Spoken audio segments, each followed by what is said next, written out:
Hi everyone, Bor here with another Diablo 4 tips video. In this one I will talk about item power and how it can alter affixes on your gear. We know that there are certain item power thresholds that can determine how high affix can roll on an item. For instance, let's take 100 sword and let's look into damage with core skills affix.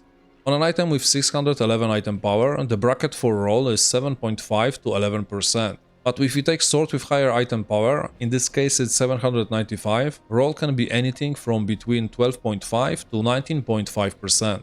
Here is where the fun part comes in. Because this transition to higher bracket happens on certain item power levels, we can use that knowledge for our benefit using gear upgrading system. As you can see, there are a few of those thresholds we can aim for, last being at item level 725. It's worth noting here that this means that 820 item power gear will have the same affix bracket as gear with 725 item power. Of course you want the higher power version, because with that also comes higher armor or damage depending on the item type.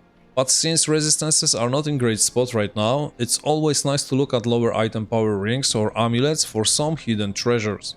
Alright, but let's go back to item power thresholds. Let's look into this example of ring I found for Hammer of the Ancients Barbarian. It has all the stats I care about, but as you can see, the values on the item are not that amazing. Even though some of them are max roll. But because item power is so close to 625, we can just upgrade it few times until it hits the threshold for the next higher bracket. What happens then is values of all affixes are rolled again in that higher bracket. In my case I rolled poorly, but it was still not upgrade in the end. As you can imagine, getting item with perfect affixes but weak rolls, as long as its power is close to one of the thresholds, can give you a chance for some crazy upgrades.